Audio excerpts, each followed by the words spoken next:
नमः। श्री सरस्वत्यै नमः। श्रीमते रामानुजाय नमः। नारायणं नमस्कृत्य नरं चैव नरोत्तमं देवीं सरस्वतीं व्यासं ततो जयमुदीरयेत्। लक्ष्मीनाथसमारम्भां नाथयामुनमध्यमाम् अस्मदाचार्यपर्यन्तां वन्दे गुरु परम्परां। जय जय श्री राधारमण, जय जय नवल किशोर, जय गोपी चित्तचोर प्रभु, जय जय माखन चोर। जय जय माखन चोर। राधा मेरी मात है, पिता मेरे घनश्याम, इन दोनों के चरणों में मेरा कोटि कोटि प्रणाम। मेरा कोटि कोटि प्रणाम। आए हो तो प्रेम से लो हरि का नाम, सब भक्तों को अनिरुद्ध की जय जय राधे श्याम। जय जय राधे श्याम, जय जय राधे श्याम, जय जय सीताराम।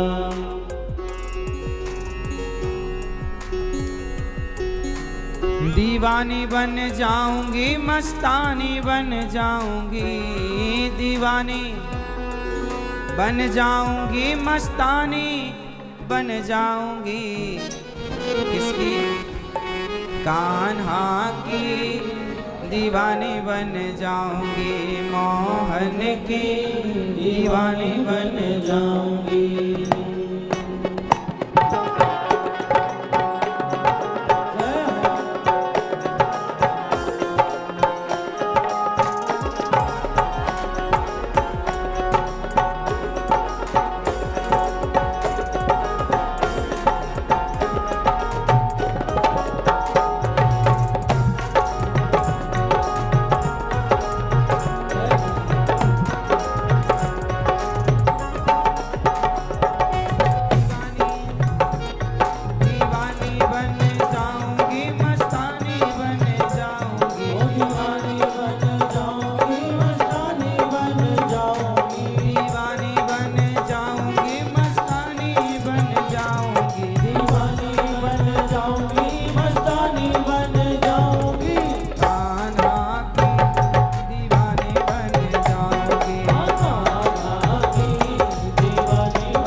चरावे मैं ग्वालन बन जाऊंगी।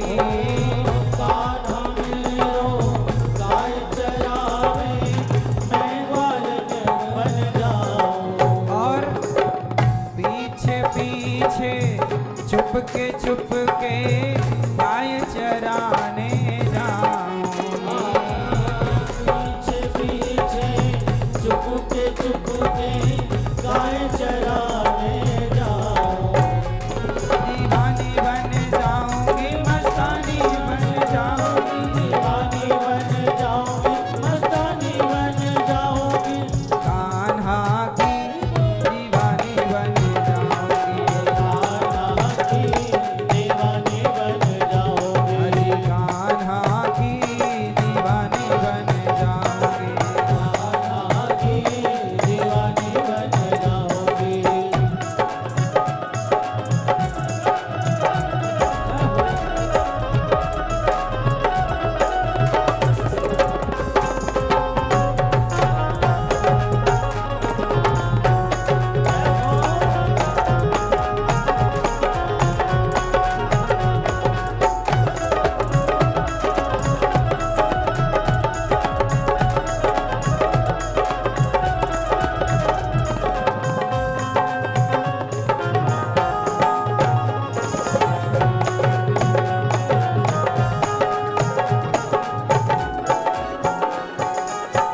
कान्हा मेरो यमुना नहावे मैं मछली बन जाऊंगी।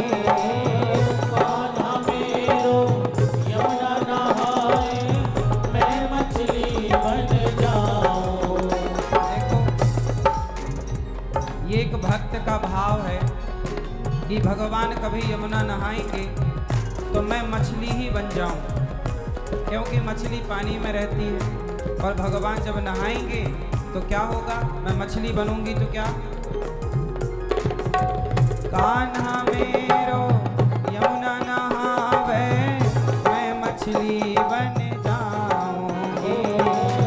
कान्हा मेरो यमुना नहाए मैं मछली बन जाऊं। और चरणों से मैं ऐसे लिपटूं जीवन सफल बनाऊंगी। चरणों से मैं ऐसे लिपटूं जीवन सफल बनाऊं। चरणों से मैं ऐसे लिपटूं जीवन सफल बनाऊंगी। चरणों से मैं ऐसे लिपटूं जीवन सफल बनाऊं। दीवानी बन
भक्त वत्सल भगवान की जय जय श्री राम।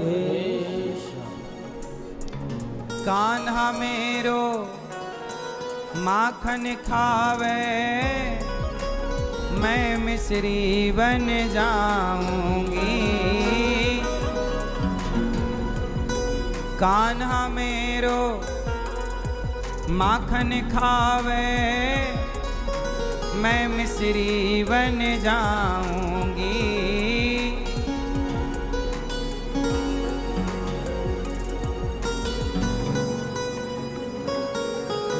रुच रुच कर वो भोग लगावे मैं उसमें रम जाऊंगी। जब कान्हा माखन खाएं तो मैं मिश्री बन जाऊं, यमुना नहाएं तो मछली बन जाऊं, और जब गैया चराएं तो ग्वालिन बन जाऊं। जब भगवान अपनी लीला करें तो मैं उस लीला में सम्मिलित हो जाऊं। देखो, भगवान का भक्त यही चाहता है कि मैं भगवान की लीला में सम्मिलित रहूं, अंग संग रहूं, साथ में रहूं।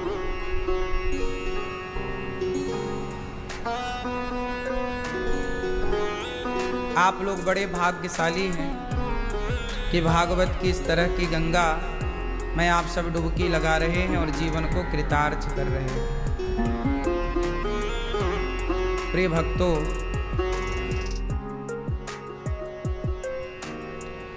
आप सब कथा का रसपान कर रहे हैं सत्संग टीवी पर, श्रद्धा टीवी पर, साधना टीवी पर। कथा की गंगा आप सबको घर बैठे भी मिल रही है और यहाँ बैठे भी मिल रही है। आए हुए सभी भक्तों को जय श्रीमन नारायण, जय श्री कृष्णा, राधे राधे, जय श्री सीताराम, जय गौरी गोपाल। बहुत बहुत स्वागत आपका। आप सभी भक्तों का खूब खूब स्वागत, वंदन, अभिनंदन। भाई सिस्टम ठीक कर लो जल्दी, सतीश ठीक करो उसको, कम करो, ये बंद पड़े हैं क्या? आवाज कम है, इनमें ठीक करो। प्रिय भक्तों, भागवत की कथा जो आप सब सुन रहे हैं, यह कथा बड़े भाग्य से भगवान की कृपा से ही प्राप्त होती है। बिना कृपा के भगवान की कथा नहीं मिलती। आप सब बड़े भाग्यशाली हमारे परीक्षित बन के मैया श्रीमती मीरा देवी। ए भैया, इनको पढ़ा लो, क्या कर रहे हो? श्रीमती मीरा देवी, स्वर्गीय श्री जगदीश प्रसाद उपाध्याय जी, श्री विष्णु उपाध्याय जी, श्री कन्हैया लाल उपाध्याय जी और समस्त उपाध्याय परिवार चमरौली आगरा से हैं। आगरा की पावन धरती से आप आई हमारी मैया श्रीमती मीरा देवी। ये मैया हमारी श्री जगदीश प्रसाद उपाध्याय, स्वर्गीय मैया के पुत्र श्री विष्णु उपाध्याय जी। आपने अच्छा किया कि अपने माता पिता को भागवत सुनवाई। जो बेटा अपने माँ बाप को भागवत सुनवाता है, जो बेटा अपने माँ बाप के लिए कार्य करता है, जो बेटा अपने माँ बाप के लिए कदम बढ़ाता है, भगवान उसके लिए सैकड़ों कदम बढ़ा के आगे आते हैं कि भाई तुमने अपने पुत्र धर्म का कर्तव्य पूरा किया, पालन किया, तो मैं भी अपना कर्तव्य पूरा करूँगा और मैं भी, तुमने अपने माँ बाप को सुख दिया है तो मैं भी तुम्हें सुख दूंगा। भगवान अपने भक्त को सब कुछ देते हैं। किस भक्त को? उस भक्त को जो भक्त अपने माँ बाप के लिए समर्पित रहता है। समर्पण बहुत बड़ी चीज़ है। समर्पण चाहे भगवान में हो, चाहे माँ बाप में हो, चाहे भाई में हो, चाहे समाज की सेवा में हो, काम सब जगह समर्पण ही आता है। तो आप सब बड़े भाग्यशाली हैं कि आप सबने भागवत सुन करके अपने पूरे पूर्वजों को कृतार्थ किया। भागवत सुनने वाला व्यक्ति कभी दुखी नहीं रहता, सदा उस पर भगवान की कृपा बनी ही रहती है। आपने जो कार्य किया है सराहनीय है। आपने अपने पुण्य से 21 पीढ़ी को तार लिया। भागवत कितनी पीढ़ी को तारती हैं? 21 भागवत सुनने से हमारे पितरों की सदगति हो जाती है। अभी यहाँ भागवत जी के पोथी पाठ भी बैठे हैं। 186 पाठ आज यहाँ बैठे हैं और यह 109वां अष्टोत्तर प्रारंभ हुआ है आज से गौरी गोपाल में। यहाँ पर आज भागवत जी के पोथी पाठ बैठे आप सब यजमान बन करके दूर दूर से आए और किसी ने अपने पिता के लिए, किसी ने पुत्र के लिए, किसी ने भाई के लिए, किसी ने अपने किसी अपनों के लिए भागवत जी का पाठ कराया, तो किसी ने सुख शांति के लिए कराया, किसी ने अपने कल्याण के लिए कराया, तो किसी ने संतान की प्राप्ति के लिए कराया। जो भी आप भागवत श्रवण करते हैं, जिस कामना से करते हैं, भागवत जी आपकी पूरी जो कामना है उसे पूरा जरूर करती है। कितना भी बड़ा पापी हो, भागवत सुनने से तर ही जाता है। कोई भी कामना हो, कोई पूरी करे ना करे, पर भागवत जी आपकी कामना जरूर पूरी करती हैं। इसलिए कामनाओं को लेकर भी यदि आप बैठे हैं तो भागवत जी आपकी समस्त कामनाओं को पूरा करती हैं। जीवन में भागवत अवश्य सुनना चाहिए। इसी बात को आपने सिद्ध किया है, सार्थक किया है। प्रिय भक्तों, आप लोग भी अपने पितरों के लिए भागवत जी का पाठ कराना चाहें तो 6 जून से लेकर 12 जून तक फिर भागवत जी के यहाँ पर पोथी पाठ बैठेंगे। आप भी अपने पितरों के लिए, पूर्वजों के लिए कार्य कर सकते हैं। हमारे श्री वासुदेव, कृष्णा, शिवराम, कोकिला, शांतिबाई, गीता देवी, सांगोले समस्त परिवार तिमरनी हरदा MP से हैं। आपने यहाँ गौरी गोपाल आश्रम की सेवाओं को देखकर वृद्ध माओं के लिए, संतों के लिए आपने 2 लाख रुपए का सहयोग किया है। एक बार ताली बजा करके पूरे परिवार का धन्यवाद करते हैं। गौरी गोपाल आश्रम सेवाओं के लिए जाना जाता है पूरी दुनिया में, और आप लोग यहाँ आकर के देखते भी हैं। आओ अब कथा की गंगा में डुबकी लगाते हैं और प्रेम पूर्वक अपने आप को भगवान की चर्चा से जोड़ते हैं। भागवत 18,000 श्लोकों का ग्रंथ है। भागवत जी कितना विशाल ग्रंथ है। कितने श्लोक हैं? कितने श्लोक हैं भैया? सब चालू है? चेक करो, सब चालू है। कितने श्लोक हैं भागवत जी में? 18,000, 335 अध्याय हैं। भागवत जी में 12 स्कंध, 12 स्कंध। भागवत किसने सुनाई थी सबसे पहले? भागवत किसने किसको सुनाई सबसे पहले? पता है आपको? क्यों मैया?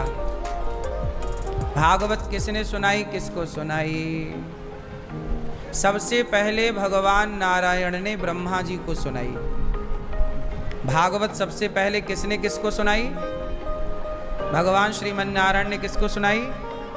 ब्रह्मा। ब्रह्मा कौन है? भगवान के पुत्र हैं। नारायण के पुत्र कौन? ब्रह्मा। तो सबसे पहले भगवान ने अपने पुत्र ब्रह्मा को सुनाई। फिर ब्रह्मा जी के पुत्र हैं नारद, तो फिर ब्रह्मा जी ने नारद जी को सुनाई। फिर नारद जी ने वेदव्यास जी को सुनाई।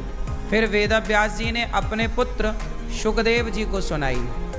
इससे ये अर्थ निकला कि आप हर माँ बाप का परम धर्म, परम कर्तव्य है कि आप लोग अपने पुत्र को भागवत जरूर सुनवाएं। क्या सुनवाएं? किसको सुनवाएं? आप अपने पुत्र को भागवत जरूर सुनवाएं। क्यों? स्कूल में शिक्षा है। स्कूल में क्या है? क्या है? स्कूल में शिक्षा है, पर भागवत में संस्कार हैं। बच्चे स्कूल से शिक्षा पाएं और भागवत से संस्कार पाएं, बैलेंस बना रहेगा। अभी क्या है? शिक्षित तो है समाज, पर संस्कारहीन है। आज की समाज कैसी है? शिक्षित तो है पर संस्कारहीन है। संस्कार क्यों नहीं आए? क्योंकि आपने शिक्षा तो दी, भागवत नहीं सुनवाई। 7 दिन आप भागवत सुनेंगे, निरंतर आप भागवत सुनेंगे, गारंटी मेरी है। देखो, जो भागवत सुनता है उसके जीवन में संस्कार आ ही जाते हैं। भागवत सुनने वाला व्यक्ति कभी चोरी नहीं करता। अब देखो, कितने लोग ऐसे हैं जो पहले मांस खाते थे, शराब पीते थे, गलत काम करते थे। भागवत सुनने के बाद उन्होंने मांस खाना छोड़ दिया, शराब पीना छोड़ दिया। ये परिवर्तन कोई डॉक्टर तो नहीं ला सकता था ना। आपको मांस खाना छुड़वाने का काम ये डॉक्टर तो नहीं कर सकता था। शराब पीते पीते आदमी बुढ़ा हो गया, डॉक्टर तो नहीं छुड़वा सकता। लेकिन कथा में आप केवल बैठ जाओ, कितने लोग, एक दो नहीं, लाखों लोग ऐसे हैं इस देश में। आप में से शायद कोई यहाँ बैठा भी हो जिसने कथा सुन करके शराब छोड़ दी हो। है कोई आप में से ऐसा जिसने कथा से शराब छोड़ी हो? ये देखो, 4 हाथ, 5 हाथ उठ गए, यहाँ 6। मांस कितने लोगों ने छोड़ा कथा सुन के? देखो, इतने लोगों ने मांस छोड़ दिया। कम से कम 20-25 हाथ उठे हैं। अब बताइए कि ये परिवर्तन कहाँ से हुआ? कथा से हुआ। ना तो कोई टैबलेट दी गई, ना कोई इंजेक्शन लगाया गया, ना भर्ती किया गया, ना कोई पैसा लगा, और आपकी बीमारी ठीक हो गई। किसके बल पर? केवल सत्संग के बल पर। इसलिए कहता हूं कि सत्संग जरूर करो, भागवत जरूर सुनो। भागवत सुनने से क्या होगा? संस्कार मजबूत होंगे। बिना संस्कार के आपका जीवन जानवरों की तरह है। इसलिए भागवत सबसे पहले भगवान नारायण ने अपने पुत्र को सुनाई, ब्रह्मा जी को। ब्रह्मा जी ने अपने पुत्र नारद जी को, नारद जी ने वेद व्यास जी को, और वेद व्यास जी ने अपने पुत्र सुखदेव जी को। वही सुखदेव जी ने राजा परीक्षित को भागवत सुनाई, और जब राजा परीक्षित को भागवत सुनाई गई तो 7 दिन में राजा परीक्षित जी का उद्धार हो गया। राजा परीक्षित जी को क्या प्रॉब्लम थी? श्राप लगा हुआ था, 7 दिन में मरने का श्राप था।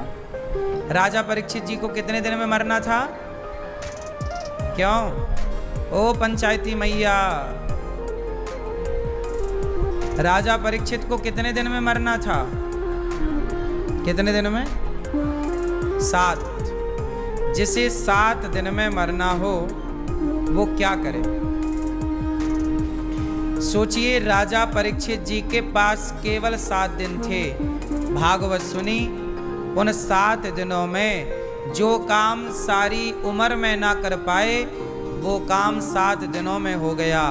आप सारी पढ़ाई पढ़ लो, सारी जिंदगी पढ़ो, सारी जिंदगी में जो ना सीख पाओगे वो 7 दिन की कथा में सीख जाओगे। ये कथा का प्रभाव है। सत्संग कोई कंटिन्यू करे, निरंतर। अब आप लोग गलती क्या कर जाते हैं कि सत्संग करते तो हैं, आज कथा सुनी, 1 दिन सुना, 2 दिन सुना, 4 दिन सत्संग किया, फिर 10 दिन तक नहीं सुना, फिर 5 दिन सुना, 15 दिन नहीं सुना, फिर 10 दिन सुना, 1 महीने नहीं सुना। आप लोग ये गलती करते हैं। बताओ, आज हमने भोजन किया, अब 4 दिन नहीं करेंगे, कैसा है? आज हमने पानी पी लिया, अब 4 दिन नहीं पिएंगे, कैसा है? पानी रोज पीना पड़ता है, भोजन रोज करना पड़ता है। शरीर की जरूरत भोजन है, शरीर की जरूरत पानी है या नहीं? क्या बिना पानी और बिना भोजन के शरीर चलेगा? उत्तर दो। जैसे पानी और भोजन शरीर की आवश्यकता है, उसी तरह मन की, बुद्धि की, आत्मा की आवश्यकता सत्संग है। शरीर को रोटी चाहिए, फल चाहिए, दाल सब्जी सलाद चाहिए। ऐसे ही आत्मा को, मन को, बुद्धि को सत्संग चाहिए। सत्संग क्या होगा? सत्संग करने से, सत्संग करने से मन शांत होता है। मन शांत होगा तो आत्मा को शांति मिलेगी, बुद्धि को शांति मिलेगी, चित्त को शांति मिलेगी।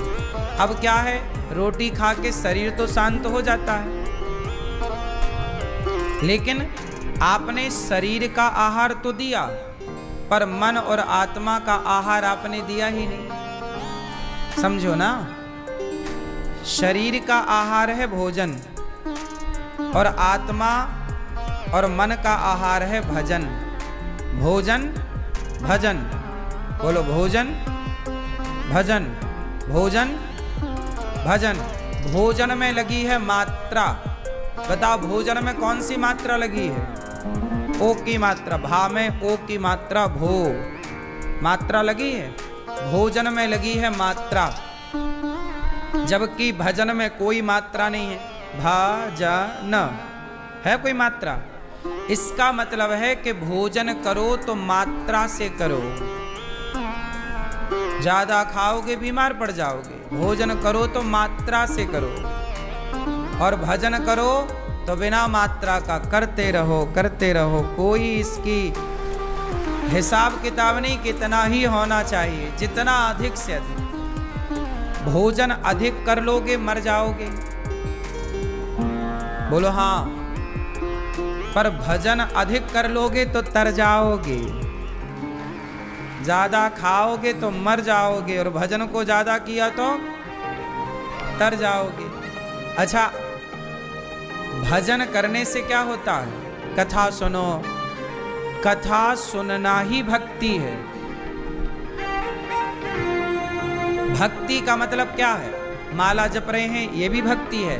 पर आप 3 घंटे बैठ के कथा सुन रहे हैं, ये भी तो आप भक्ति कर रहे हैं। भगवान का गुणगान सुन रहे हैं, भागवत सुन रहे हैं, मतलब आप भक्ति कर रहे हैं। और ये जो भक्ति का पुण्य है, कहते ना, आग सब कुछ जला सकती है। आग सब कुछ जला सकती है, पर आग में इतनी ताकत नहीं कि वो भक्त की भक्ति को जला सके, पुण्य को जला सके। आपका पुण्य, आपने जो पुण्य किया, किसी भूखे को आपने रोटी खवा दिया, प्यासे को पानी पिला दिया, ये पुण्य हो गया। आग के पास इतनी ताकत नहीं है कि वो आपके पुण्य को जला सके। जब आप मरोगे तो आपका शरीर जलेगा चिता पर आपके शरीर से किया गया पुण्य अमर हो जाएगा, उसे आग नहीं जला पाएगी। जो आप भक्ति करोगे, सत्संग करोगे, कथा सुनोगे, वह अमर है, उसे कोई आग कभी नहीं जला सकती। इसलिए तो कहते हैं कि भजन करो, भजन करो मस्त जवानी में बुढ़ापा किसने देखा।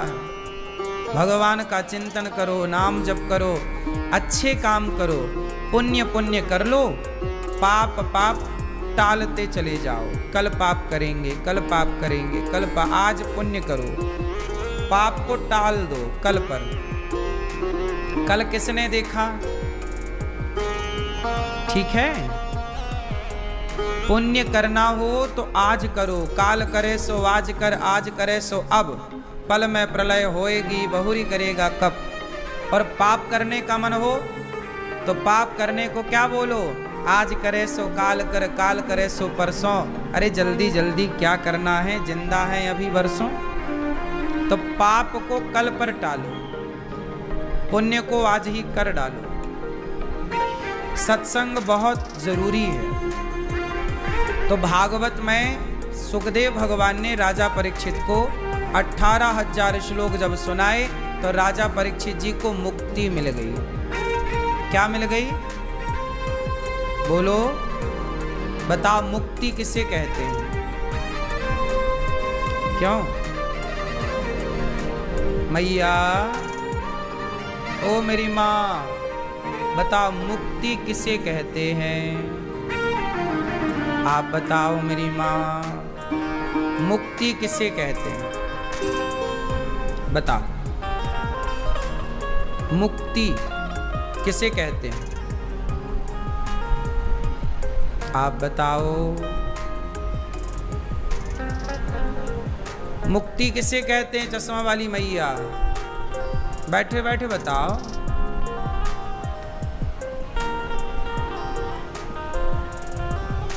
अच्छा, मुक्ति मरने के बाद मिलती है कि जिंदा भी मिल सकती है? जिंदा में मिल सकती है? तो सुनो, जिसे जिंदा में मुक्ति मिलती है उसी को मरने के बाद भी मुक्ति मिलती है। जो जीते जी मुक्त ना हो सका वो मरने के बाद क्या मुक्त होगा? इसलिए मरने के बाद की मुक्ति तो मिलेगी। पहले कौन सी मुक्ति? हाँ हाँ,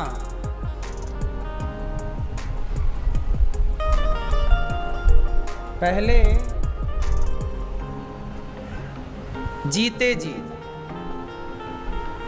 हमें पहले जीते जी मुक्ति को पाना है।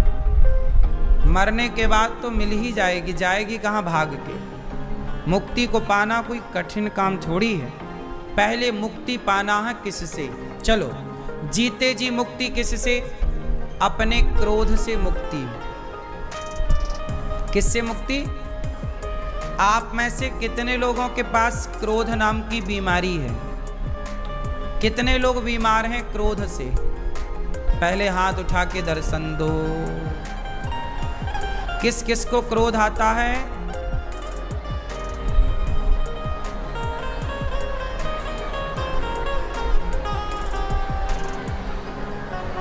देखो, बातें चालू हो गई, पंचायत करा लो बस।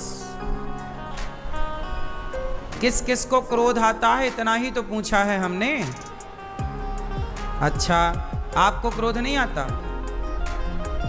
और आपको? तो हाथ उठाओ ना मस्त। हमें मुक्ति चाहिए क्रोध से। किससे चाहिए? क्योंकि ये क्रोध नाम की जो बीमारी है ये हमारा बहुत नुकसान करता है। करता है कि नहीं? क्रोध आता है और गुस्से में हम आपको उल्टा सीधा बोल देते हैं और सारी जिंदगी के बने बनाए रिश्ते 1 मिनट में खत्म। बोलो हाँ, केवल क्रोध के कारण। इसलिए हमें क्रोध पर कंट्रोल, क्रोध से मुक्ति चाहिए। पहली मुक्ति क्रोध से, दूसरी मुक्ति लोभ से। हमारे भीतर क्या है? अधिक मात्रा में क्या है? लोभ। क्या है? अच्छा, लोभ होना गलत नहीं है। इतना लोभ हो कि रोटी कपड़ा मकान हमारे पास हो। कितना मेरी माँ? आपके पास बढ़िया घर हो, आपका रहने को, खाने को बढ़िया रोटी हो, पहनने को कपड़े हो। रोटी कपड़ा मकान की व्यवस्था भगवान करे सबके पास हो। परंतु इससे ज़्यादा जो हम लोग लोभ करते हैं, यही लोभ हमें कष्ट देता है। अब हम लोगों के पास लोभ क्या रहता है? हमारी बड़ी गाड़ी हो, बड़ा बंगला हो, बड़ा नाम हो, बड़ी इज्जत हो। इस चक्कर में पड़ तो जाओ और पा भी लो। चलो, पैसा भी पाओ, पद भी पाओ, प्रतिष्ठा भी पाओ, गाड़ी बंगला सब मिल जाएगा। पर सब पाके भी क्या मिलना है? सब लोग हमारी तारीफ करेंगे, इससे क्या हो जाएगा? क्या हो जाएगा? सब आपकी वाह वाह, जय हो जय हो जय हो, क्या होगा इससे? आजकल दुनिया वाह वाही में जीती है। सबको वाह वाही चाहिए, सबको पद चाहिए, पावर चाहिए। पर क्यों भूल जाते हो कि मनमोहन सिंह जी तो देश के प्रधानमंत्री थे ना। प्रधानमंत्री होने के बाद भी आखिर उन्हें मरना पड़ा कि नहीं? आप पद पालोगे तो अमर थोड़ी हो जाओगे। वो तो प्रधानमंत्री थे, फिर भी ना बुढ़ापा आया, व्हील चेयर पर चलना पड़ा उन्हें आखिरी के दिनों में। तो कर्म दंड तो हर व्यक्ति को, चाहे प्रधानमंत्री हो, राष्ट्रपति हो, रिक्शा वाला हो, आम आदमी हो, आप हो, हम हो, साधु हो, गृहस्थ हो, कर्म दंड तो किसी का पीछा नहीं छोड़ते ना। पाए तो थे पद प्रतिष्ठा, पाके क्या पा गए? बोलो, उसी पद प्रतिष्ठा के लिए ना आदमी मरता है। बोलो मेरी मां, पाके क्या पा गए? बोलो। इसलिए आदमी केवल परेशान ही होता है। मैं परेशान होता रहूं, चलो मैं परेशान होता रहूं पैसे के लिए। टाटा जी कितने पैसे वाले थे। अभी टाटा जी अभी मृत्यु हो गई हमारे टाटा जी की। उनके जितना पैसा भला किसके पास होगा? लेकिन इतना पैसा पाके भी क्या पाए? अमर हो गए क्या? बुढ़ापा नहीं आया क्या? कष्ट नहीं मिला क्या? ये प्रकृति है साहब। ये शरीर जो है ना, ये एक दिन मरेगा।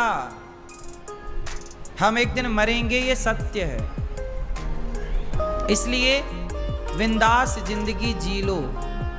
पैसा कमाना बुरा नहीं है। हम ये बिल्कुल नहीं कह रहे हैं कि पैसे ना कमाओ, कमाओ, पर पैसे कमाओ तो पैसे क्यों कमाओ कि हम किसी के काम आ जाएं।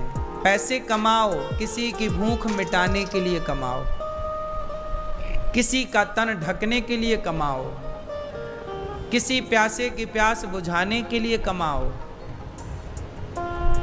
इसलिए पैसे ना कमाओ कि पैसे कमा के तुम एक बंदूक खरीदो और जाके ठाठा करके मार दो किसी को।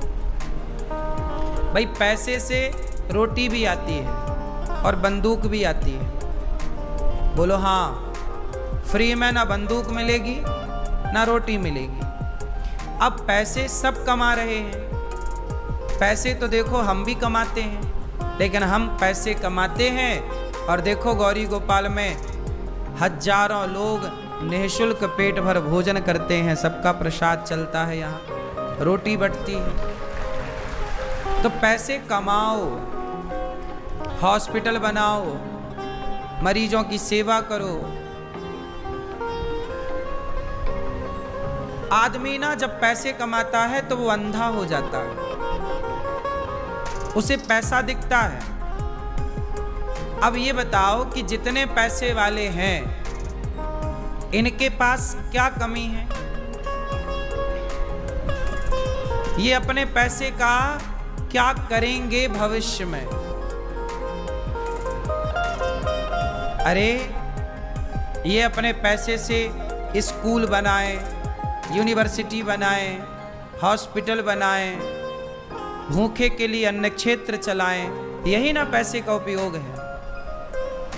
कमा कमा के तो रख के टाटा जी भी चले गए, कमा कमा के रख के तो चले गए। कुछ हिस्से में उन्होंने पुण्य किया भी होगा, तो जो पुण्य किया होगा वो पुण्य उनके संग चला गया, बाकी तो सब यहीं धरा रह गया ना।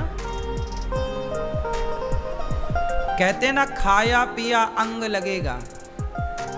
खाया पिया, जोर से खाया पिया अंग लगेगा, दान दिया संग चलेगा और बचे खुचे में जंग लगेगा। यही रीति है।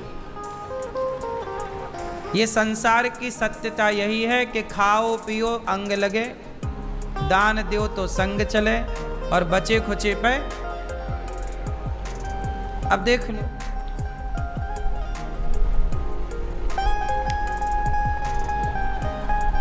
इसलिए ज्यादा पद के लिए, प्रतिष्ठा के लिए परेशान नहीं होना चाहिए। जो मिल जाए काम करो, मेहनत करो, पैसे कमाओ, जितना मिल रहा है, जो प्राप्त है उसे पर्याप्त मान करके ईश्वर का धन्यवाद दो। जीवन में सुखमय जीवन जीना है तो। बात सही है कि गलत है? तो हम आपसे यही प्रार्थना करते हैं कि बस परेशान नहीं होने का। आप अमीर हैं तो भी परेशान मत रहिए, और गरीब हैं तो भी परेशान मत रहिए। जितना आपके पास है उसको पाकर ईश्वर की तरफ देखना चाहिए कि विधाता मैं तो इसके योग्य भी नहीं था, आपकी कृपा ने मुझे इस लायक बना दिया कि आज ये सब कुछ है। सबसे बड़ी दौलत क्या है? आप बताओ, सबसे बड़ी दौलत क्या है? बताओ, सबसे बड़ी दौलत क्या? सबसे बड़ी दौलत तो है, जैसा कि हर बार हम बताते हैं, संतोष। लेकिन यहाँ एक चीज और आपके लिए समझनी है, और वो केवल ये है कि सबसे बड़ी दौलत है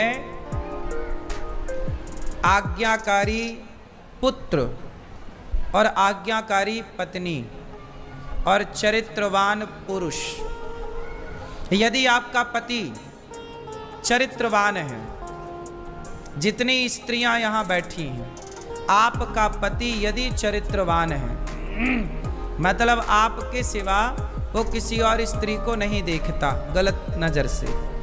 यदि आपका पति चरित्रवान है, आपकी पत्नी चरित्रवान है और आज्ञाकारी है, और आपका बेटा भी आज्ञाकारी है, बेटी भी आज्ञाकारी है, तो आप इस धरती में सबसे अमीर हैं। यदि आपकी पत्नी, पति, पुत्र ऐसे हैं, और आपका बेटा आज्ञाकारी ना हो, आपकी बेटी आज्ञाकारी ना हो, आप बुलाओ यहाँ, वो जाए वहाँ, तो फिर वो माँ बाप बड़े गरीब हैं जिसकी संतान आज्ञाकारी नहीं। इसलिए हम आपसे कहते हैं कि अमीरी पैसों से नहीं होती। चलो बताओ, धन किसे कहते हैं? ये दादाजी बताएंगे हमारे। धन किसे कहते हैं? आप हैं? क्या कह रहे हैं? धन किसे कहते हैं? सुनो, कोई कागज के टुकड़ों को धन कहता है, किसी के लिए पैसा धन है, बोलो हाँ। किसी के लिए जमीन जायदाद धन है, किसी के लिए सोना और चांदी धन है, बोलो हाँ।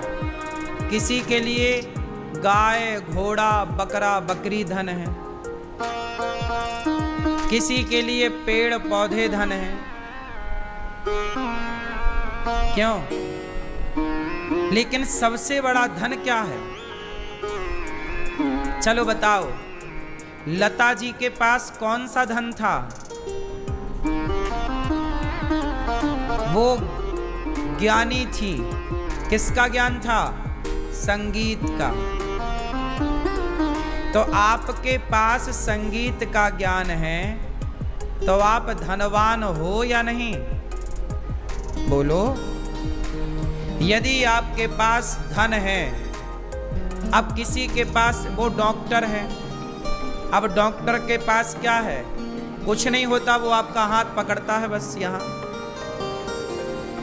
बोलो हाँ। उसके पास धन क्या है? उसका ज्ञान, उसकी विद्या, डॉक्टर का धन है उसकी विद्या, इंजीनियर का धन है उसकी विद्या, संगीत लता जी का धन है उनकी विद्या, रफ़ी जी का धन है उनकी विद्या, हमारा धन है हमारी विद्या, आपका धन है आपकी विद्या। कुल मिलाकर के पैसे को धन नहीं कहते, बल्कि विद्या को ही धन कहते हैं। यदि आप विद्वान हैं तो आप धनी हैं। क्यों मेरी माँ? ये कागज के टुकड़े तो कमाया जा सकता है ना, यदि मेरे पास विद्या का धन है। बोलो, तो पैसे कमाए जा सकते हैं, जमीन जायदाद बनाई जा सकती है, और मेरे पास विद्या ही नहीं है, तो फिर कहां से कागज के टुकड़े आएंगे, कहां से जमीन जायदाद आएगी? क्यों मैया बात सही है? इसलिए पैसा धन नहीं है, बल्कि ज्ञान ही धन है। इसलिए बच्चों को ज्ञानी बनाओ। क्यों? टैलेंट, योग्यता, काबिलियत, यही ना धन है। अब मेरे से कुछ ना आए, मेरे से कुछ ना आए, तो जब कुछ नहीं आता मेरे से, तो ये पैसा भी कैसे आता मेरे पास? मेरे से कुछ आता है, इसलिए तो मेरे पास पैसा भी आता है। मेरे से कुछ नहीं आता, तो मेरे पास पैसा क्यों आता? इसका मतलब है पैसा बड़ा नहीं है साहब, मेरी काबिलियत, आपकी काबिलियत बड़ी है। कीमत पैसों की नहीं है। अच्छा डॉक्टर होगा, काबिल डॉक्टर होगा, तो आप उस डॉक्टर को 5,000 रुपया ज्यादा देने का बोल देंगे, भैया ज्यादा ले ले पैसा, आप अच्छे ठीक कर दो बस। हाँ या ना? फिर तो काबिलियत ना धन है। इसलिए आजकल के लोग पैसे को धन मानते हैं, हम लोग पैसे को धन नहीं मानते, हमारी तो विद्या ही हमारा धन है। बच्चों को पढ़ाओ, लिखाओ, काबिल बनाओ। काबिलियत, आपके पास नौकरी है, तो नौकरी दो तरह से होती है। एक तो नौकरी होती है कि आप में काबिलियत है तो आपको नौकरी मिली। जैसे ये कैमरामैन है भाई, इसको कैमरा चलाना आता है तो इसे काम मिला। कैमरा चलाना नहीं आता तो काम कैसे मिलता? तो इसको नौकरी मिली है इसकी काबिलियत के बल पर। बोलो हाँ, काम मिला है इसकी काबिलियत के बल पर। तो काबिलियत होनी चाहिए। यदि आप किसी के यहाँ काम भी करते हैं तो आप में काबिलियत हो। अब आपके अंदर काबिलियत कुछ नहीं है तो काम कहाँ करोगे? सामने वाला क्या कराएगा आपसे? कुछ काम देते हैं आपको, आप कर ही नहीं पाते। भाई आपकी खुद की काबिलियत क्या है ये बताओ। यदि आपके अंदर काबिलियत है तो आप जहां जाओगे वहां आप अपना कुछ करके दिखाओगे, पर आप कुछ भी नहीं कर पा रहे हैं तो फिर कितने दिन रहोगे? कौन कितने दिन रखेगा आपको? इसलिए आप किसी पर बोझ मत बनिए। आज हमारी जनता जो है, हमारे देश में 150 करोड़ लोग रहते हैं। 150 करोड़ लोगों में अधिक लोग कैसे हैं? बोझ बन के रहते हैं। किस पर बोझ हैं? अपने माँ बाप पर ही बोझ है। कुछ नहीं कमाते, कुछ नहीं करते, कुछ काबिलियत नहीं है, बाप के टुकड़ों पर पलते रहते हैं। पापा बच्चे की फीस भरनी है, जरा 3,000 रुपए दे दो। बच्चा तुम्हारा है, फीस भर रहे हैं दादाजी। अरे जब तुमने बच्चा पैदा कर लिया तो फीस भरने की काबिलियत भी तो ले आते ना। पहले फीस भरने की काबिलियत ले आओ, फिर बच्चे पैदा कर लेना। बच्चा पैदा करना जल्दी पैदा कर लेते हैं और अभी कमा धमा कुछ नहीं रहे, ये बोझ है। इसके चक्कर में क्या होता है कि आप लोग परेशान रहते हैं, आर्थिक रूप से आप लोग बड़े परेशान रहते हैं, क्योंकि घर में कमाने वाला एक होता है और खाने वाले 4 होते हैं। हर आदमी, पुरुषों की बात कर रहा हूं मैं, स्त्रियां तो कमाती हैं, बढ़िया प्लस है वो, पर मैं हर मर्द की बात करता हूं। तुम यदि 20 साल के हो गए तो बस 20 साल की उम्र होते ही आपको कमाने लग जाना चाहिए। पढ़ो भी और कमाओ भी, अपने खर्चे खुद निकालो। भाई, डिग्रियां बनाना यदि ये पढ़ाई है तो पैसे कमाना क्या ये पढ़ाई नहीं है?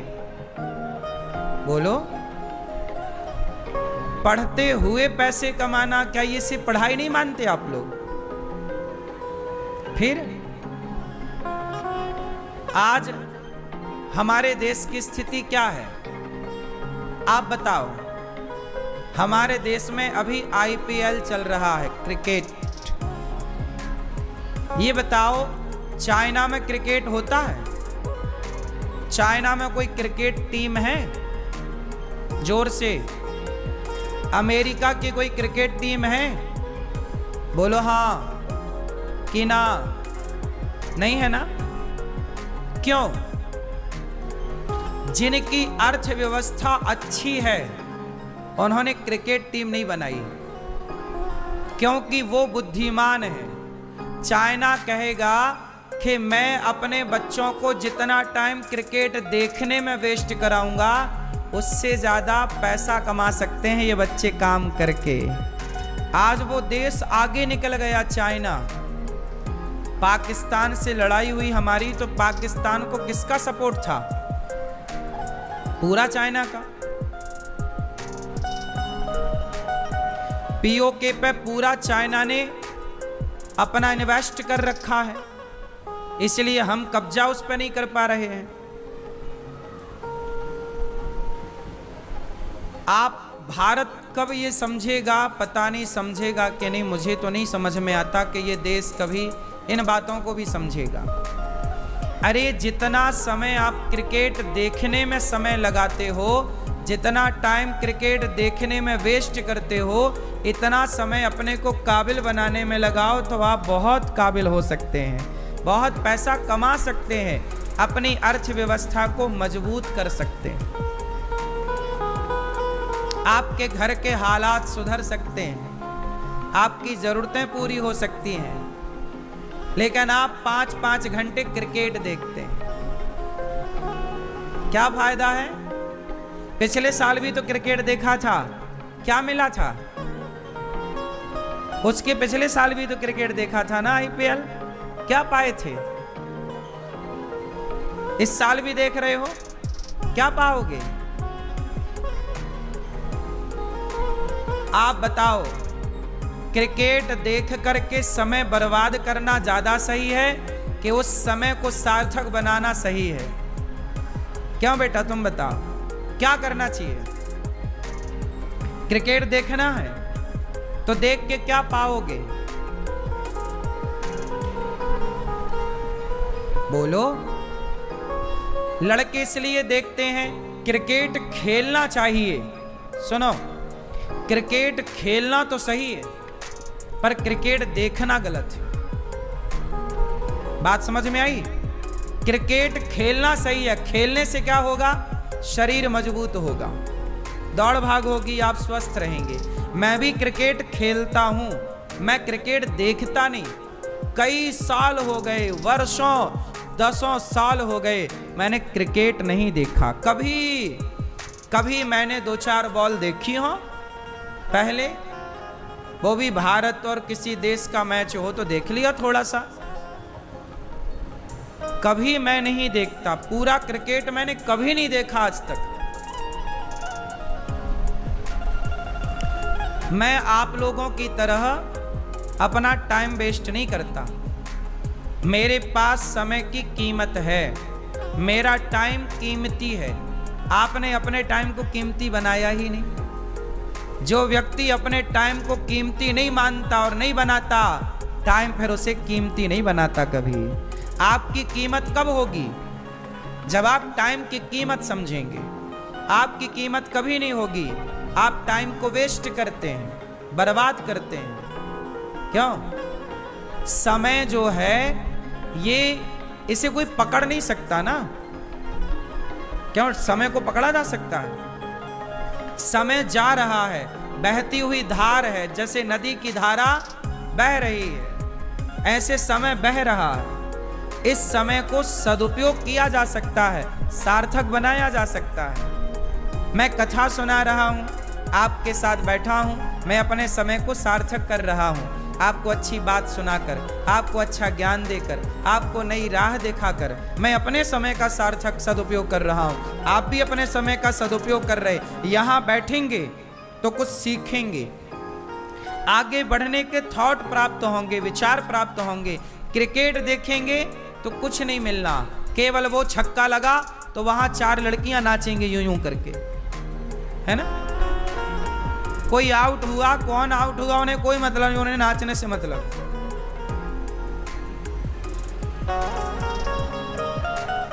इसलिए समझदार कौन? समय के पास इतना समय नहीं है कि समय आपको फिर से समय दे सके। समय के पास इतना समय नहीं है कि समय आपको फिर से समय दे सके। इसलिए जो समय मिला है उसे सार्थक कर लेना आपकी समझदारी है, और उसे बर्बाद कर देना आपकी सबसे बड़ी मूर्खता है। क्यों? समझ में आई? तो क्रिकेट देखना सही है या गलत है? जोर से। कितने लोग इसे सही मानते हैं और कितने लोग गलत, कितने लोग मानते हैं? क्रिकेट देख के समय बर्बाद करना कितने लोग इसे गलत मानते हैं?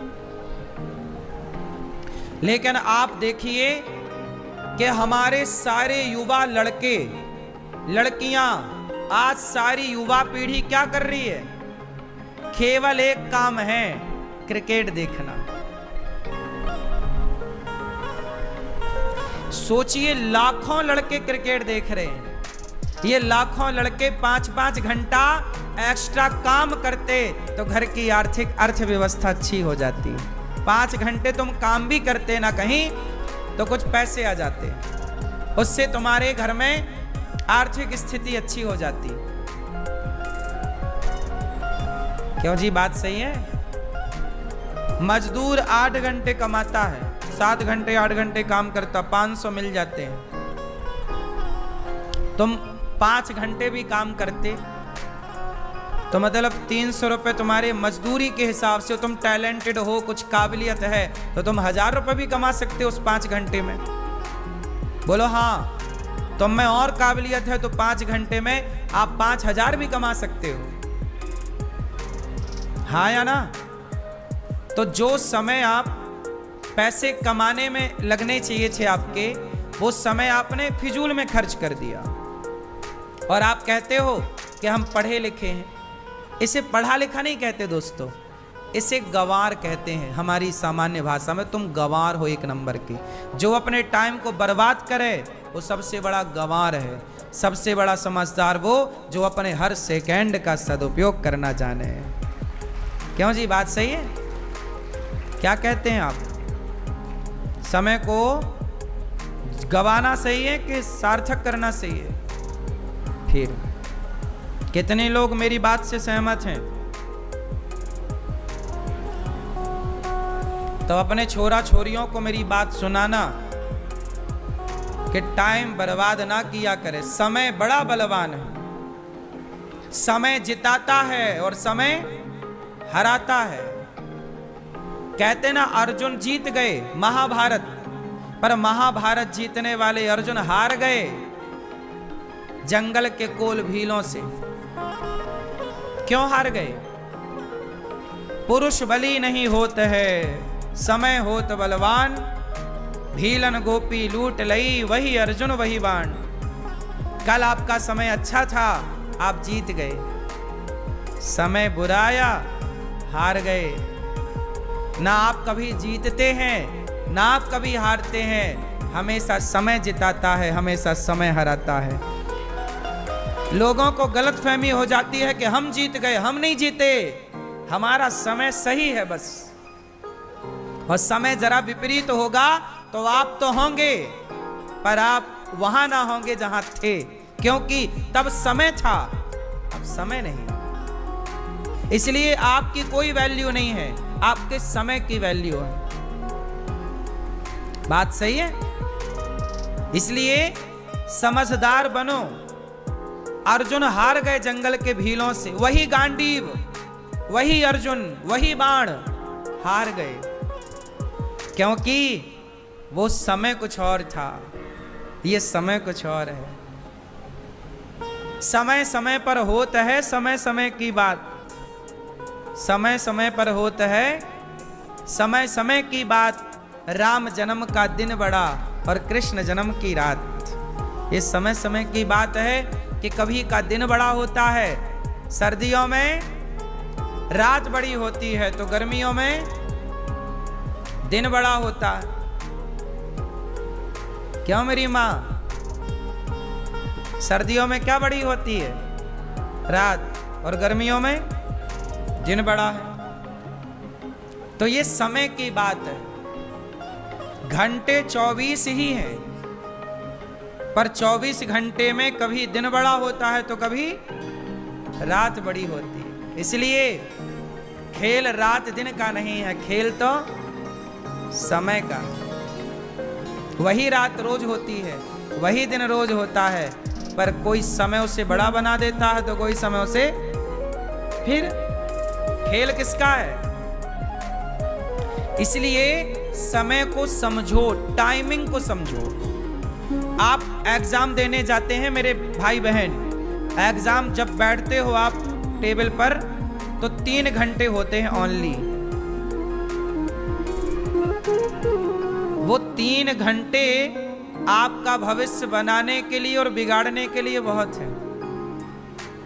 वो 3 घंटे तय करेंगे कि आप आगे जाओगे कि पीछे जाओगे। क्या है वो 3 घंटा?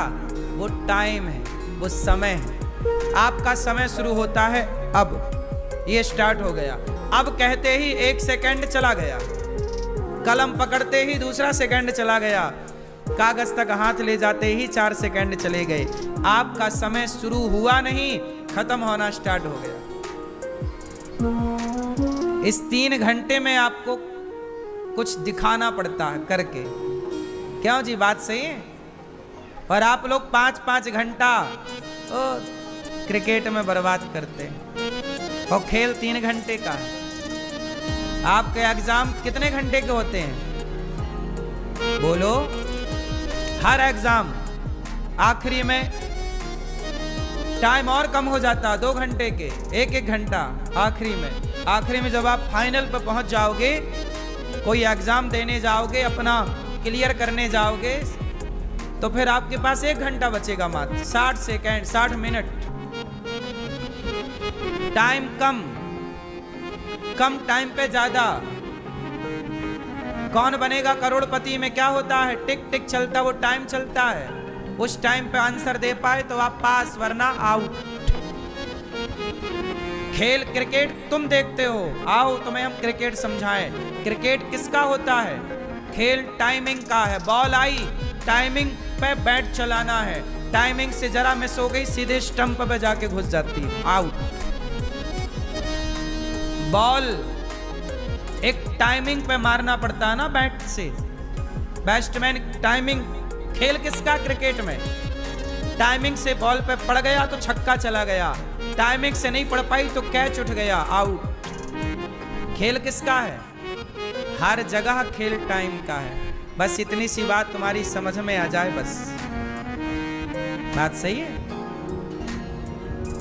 सच्चिदानंद रूपाय विश्वोत्पत्त्यादि हेतवे तापत्रय विनाशाय श्री कृष्णाय वयं नुमः।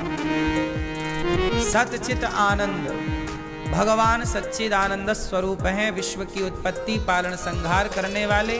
ऐसे भगवान को हम नमस्कार करते हैं। शुकदेव जी का जन्म हुआ। शुकदेव जी, अब देखो ये कथा है भागवत जी की। शुकदेव जी का जन्म हुआ, जन्म लेते ही शुकदेव जी चल पड़े। देखो टाइमिंग देखिए, शुकदेव जी का जन्म हुआ और जन्म लेते ही चले गए। कहाँ? जन्म लेते ही बच्चा रोता है, पर शुकदेव जी ने ऐसा नहीं किया।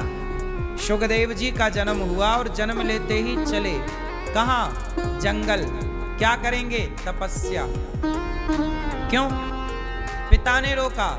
शुकदेव जी के पिता वेदव्यास जी जब रोके, बेटा पुत्रेति तन्मयतया तरवोभिनेदुस, पुत्र रुको रुको रुको रुको रुको। क्या हुआ पिताजी?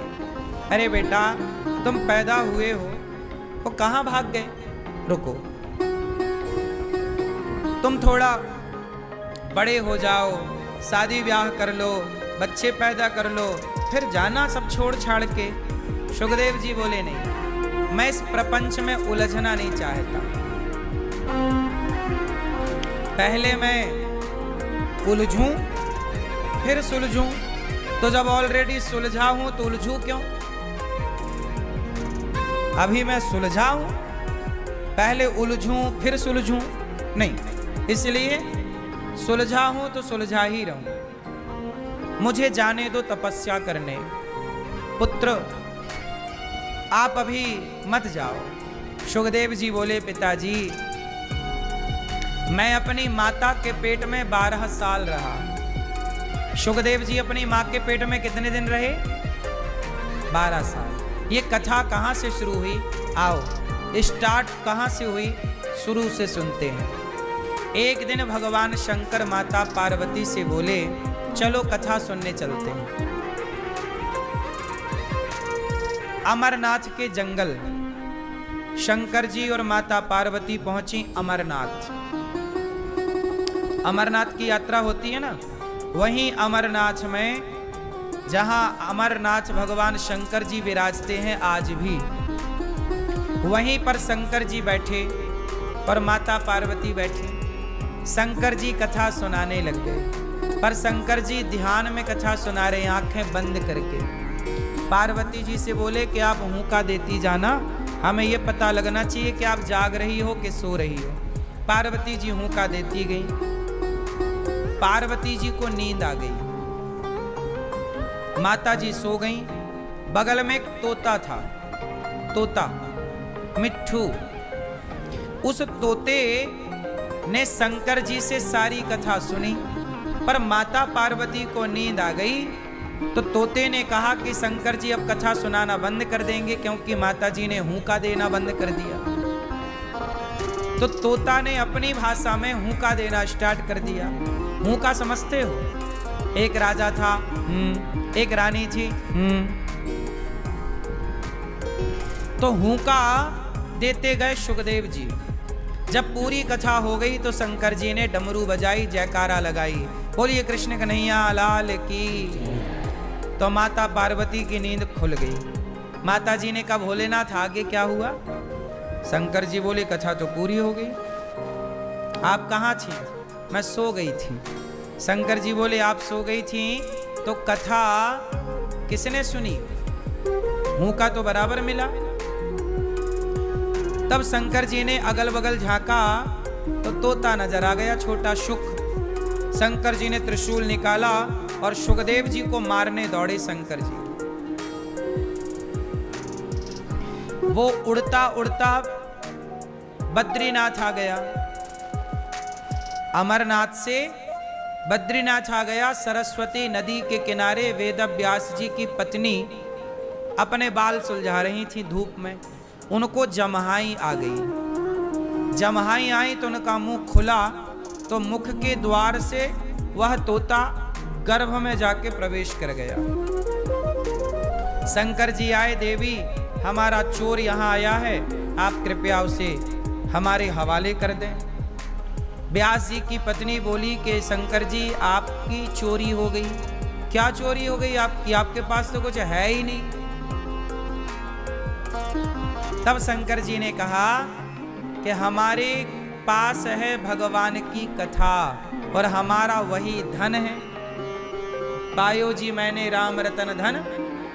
हम भक्तों के पास तो भगवान के नाम के अतिरिक्त, कथा के अतिरिक्त कोई धन दूसरा है ही नहीं। शंकर जी बोले हमारा धन चुरा लिया, कथा पीछे से सुन ली। कौन सी कथा? बोले अमर कथा।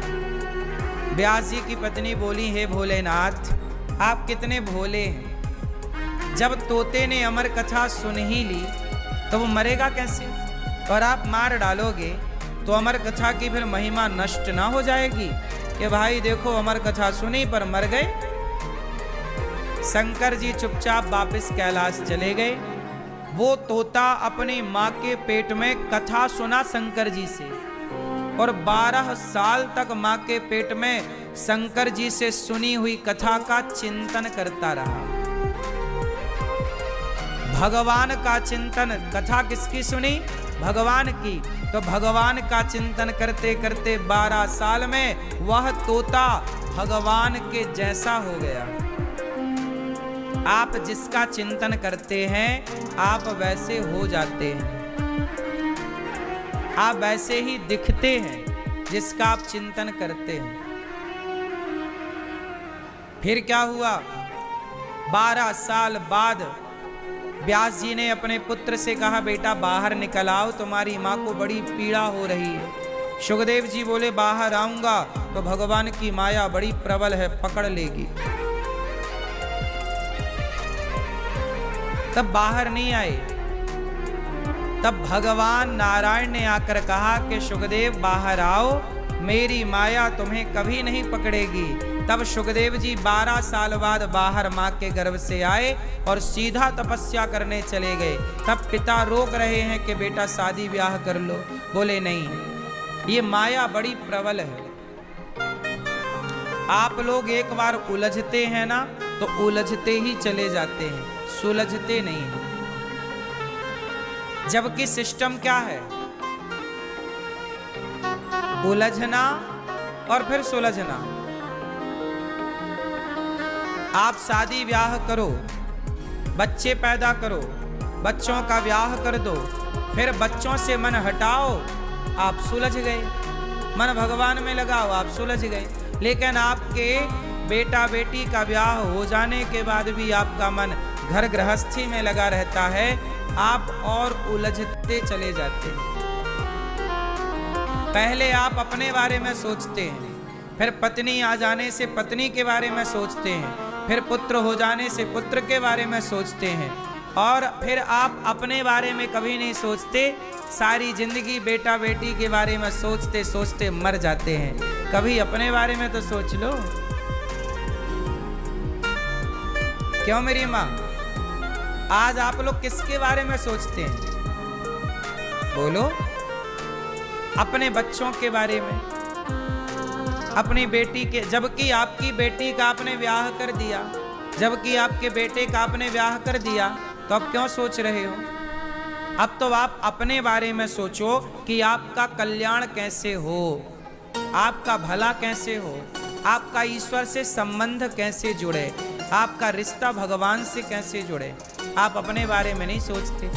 बच्चों के बारे में सोच सोच के आप मर जाते हैं, अगला जन्म बिगाड़ लेते हैं, फिर आपको 84 का चक्कर मिलता है, फिर जन्म मृत्यु मिलती है। इसलिए हमने कहा कि पहले जीते जी मुक्त होना सीखिए, क्रोध से मुक्ति पाइए, लोभ से मुक्ति पाइए, अभिमान से मुक्ति पाइए। जब आप अभिमान को त्याग दोगे, क्रोध को त्याग दोगे, जब क्रोध और अभिमान से मुक्ति मिल जाएगी, पराई नारी पराई पुरुष से आप मुक्त हो जाओगे, वासनाओं से, तब आपको मरने के बाद मुक्त होने से कोई रोक थोड़ी सकता है। अभी आप लोग बेटा बेटी में उलझे पड़े हैं, जबकि बेटा बेटी का ब्याह हो गया, फिर भी आप मुक्त नहीं हो पा रहे, पोता पोती के बारे में सोच रहे हैं। काहे इतना प्रपंच पाल के रखते हो। मुक्ति अब नहीं तो कब? क्यों मैया बताओ? आप में से कितने लोग यहाँ ऐसे हैं जिनकी बेटी और बेटों का विवाह हो चुका है? जिनकी बेटी और बेटों का विवाह हो गया वो हाथ उठा के बताएं। बेटी बेटों का विवाह हो गया? हो गया। अब बताओ, अब आप मुक्त हो कि बंधे हो? तो मुक्ति पाओ ना, जिम्मेदारियां तो हो गई ना पूरी। बस अब बेटा बेटी अपना जाने, उनको सौंपो। चलो तुम जानो। सुनो, तुम बाप हो ना, तुम माँ हो ना, तुम्हें चिंता तो होती है बच्चों की, ठीक भी है। पर ये बताओ, तुम कितनी भी चिंता करो पर बेटा बेटी के भाग्य का सुख और दुख उन्हें ही भोगना पड़ेगा। तुम बाप होकर भी, तुम माँ होकर भी कुछ कर ना पाओगी। जनक जी तो इतने बड़े राजा थे, पर बेटी के भाग्य में दुख आया तो क्या जनक जी ने कुछ कर लिया? सीता माँ को दुख उठाना पड़ा कि नहीं? बोलो। राम के भाग्य में दुख आया तो क्या राम के पिताजी उसे मिटा पाए? मैं बाप हूं बच्चों का, माँ हूं बच्चों की। आप बाप हैं, आप माँ हैं, लेकिन माँ बाप होकर के भी क्या आप अपने बच्चों का दुख दूर कर सकते हैं? कर सकता हर बाप तो कोई बेटा दुखी ना होता। कर सकती हर माँ बच्चों का दुख दूर तो कोई बेटी। यदि बच्चों का भाग्य माँ बाप बनाते तो किसी बेटी और किसी बेटे के भाग्य में दुख ना होता। लेकिन तुम नहीं बनाते हो, ईश्वर बनाने वाला, और जो बनाया है उसे तुम बदल नहीं सकते। इसलिए चिंता त्याग कर भजन करो। शायद तुम्हारे पुण्य से, तुम्हारे ईश्वर की शरणागति से बेहतर हो जाए भाग्य बच्चों का। इसलिए ज्यादा टेंशन लेने का नहीं, परेशान होने का नहीं। हर व्यक्ति अपना भाग्य लेके पैदा होता। को ना काहू को सुख दुख कर दाता, निज कृत कर्म भोग सब भ्राता। मेरे भाग्य का सुख और दुख मुझे भोगना पड़ेगा। आपके भाग्य का आपको भोगना पड़ेगा। ना आपकी मां कुछ कर सकती है, ना बाप कुछ कर सकता। क्यों? कर सकता है कोई? कर सकता तो कर लेते ना साहब। भीष्म पितामह के भाग्य का दुख भोगना पड़ा बाणों की सैया पर लेटकर। माता सीता के भाग्य का दुख माता सीता को भोगना पड़ा। राम के भाग्य का दुख राम को भोगना पड़ा। बोलो हाँ। सुदामा के भाग्य का दुख सुदामा को भोगना पड़ा। फिर इसलिए बेटा बेटी को पढ़ाओ लिखाओ, शादी ब्याह करो और अपना मन हटा लो। सुलझ जाओ, उलझे ना रहो। तुम अपना मन लगा के तुम अपना नुकसान ही कर रहे हो। जितना मन अब बेटा बेटी से लगा है, इतना मन अब भगवान में लगेगा, तुम्हारा कल्याण हो जाएगा। सही है? अब बुढ़ापा ना बिगाड़ो। बहुत बिगाड़ लिया, 84 के चक्कर में बहुत उलझ गए। अब समय है सुलझने का। अब समय किसका है? अब सुलझो, अब उलझे ना रहो, अब लगाओ मन भगवान में। अब केवल भगवान के सिवा कोई ना। भगवान से संबंध, भगवान में लगन, अब कोई और सहारा नहीं। एक भगवान के सिवा कोई और ना हो। भगवान को देखने का मन हो, कन्हैया तुम्हें एक नजर देखना है।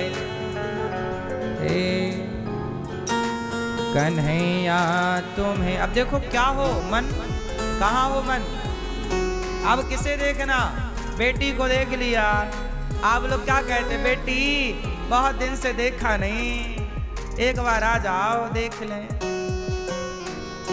पोता पोती को बड़े दिन से देखा नहीं, आज आओ देख लें। पोता पोती को देखने का जी करता है, तुम्हारा मन नहीं करता कि चलो वृंदावन चलें, भगवान को देख आवे। भगवान को देखने का मन नहीं करता ना? करो, मन को लगाओ, भगवान से अब तुम्हारा कल्याण है, बेटा बेटी से नहीं।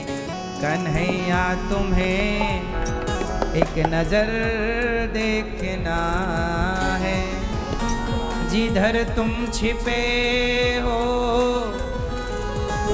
उधर देखना है, जिधर तुम छिपे हो उधर देखना है।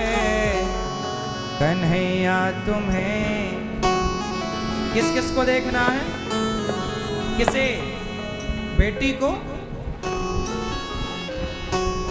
कन्हैया तुम्हें एक नजर देखना है।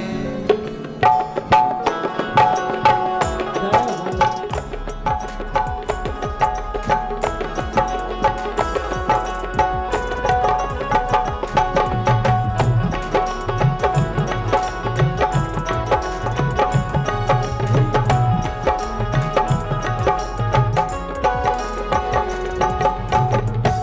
कन्हैया तुम्हें एक नजर देखना है,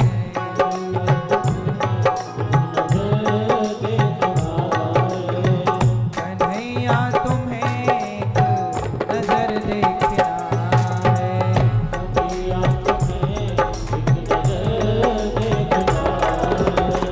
जिधर तुम छिपे हो उधर देखना है,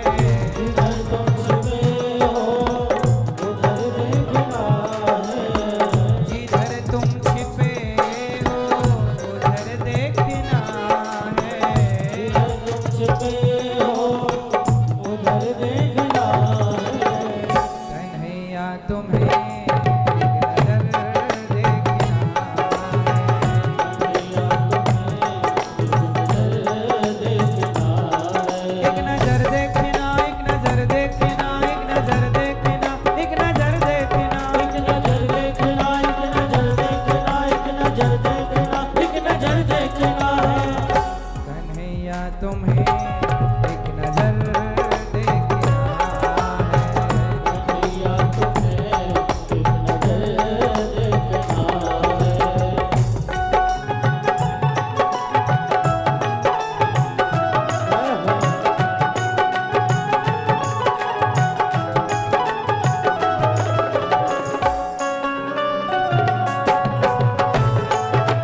प्रभु, जिन हाथों से आपने जटायु पर कृपा की, पक्षी पर, और हाथी की रक्षा की, जब मगर पांव पकड़ता हाथी का, तो जिन हाथों से आपने उस जटायु पर कृपा की, उस ग्राह को मारकर गजेंद्र पर, हाथी पर कृपा की, उन हाथों का हुनर जरा हम भी देखना चाहते हैं कि ये हाथ कभी हमारे लिए बढ़ेंगे या नहीं।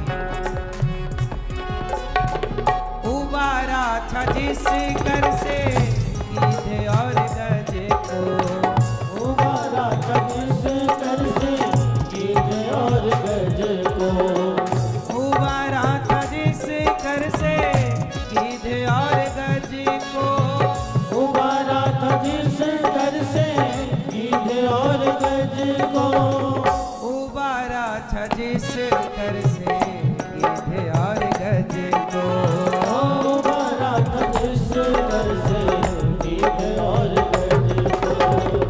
हमें उन हाथों का हुनर देखना है,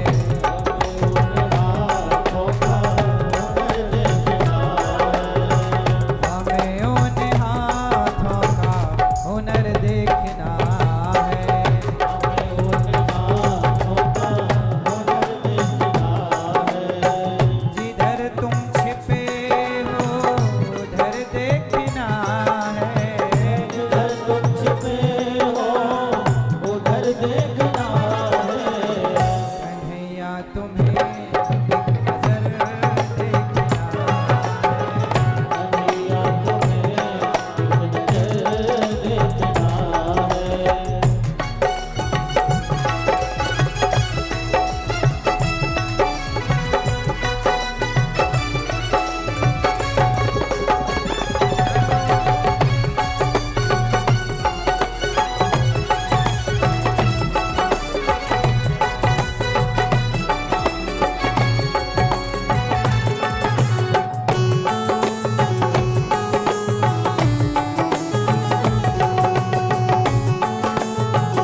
तुमने देखे। हे कन्हैया, भगवान विदुर जी के घर गए, भीलनी मतलब शबरी के घर गए, तो प्रभु से सवाल, प्रभु इस घर में कब आओगे? हे प्रभु, विदुर जी के घर गए तो इस घर में कब आओगे?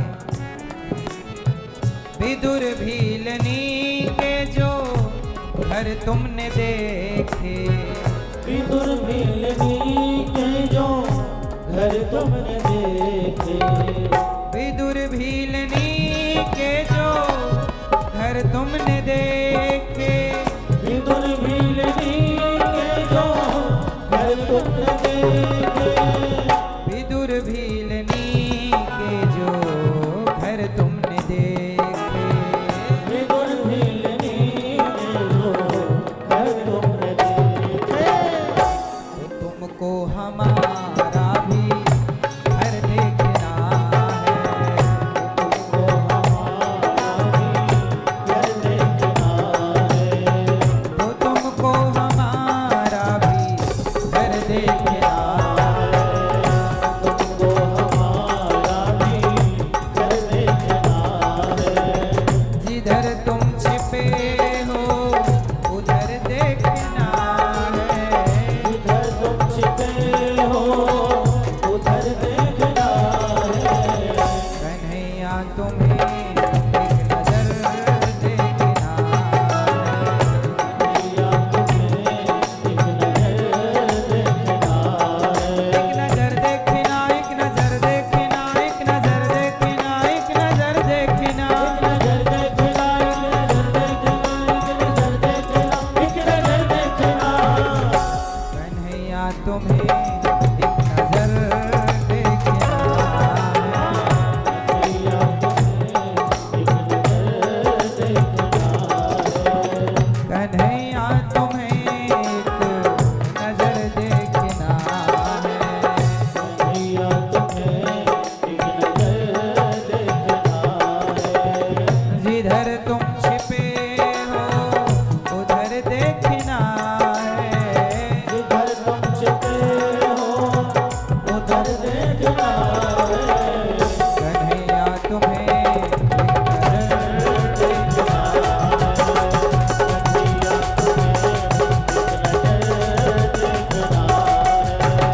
कन्हैया तुम्हें एक नजर देखना है, कन्हैया तुम्हें एक नजर देखना है, कन्हैया तुम्हें एक नजर देखना है।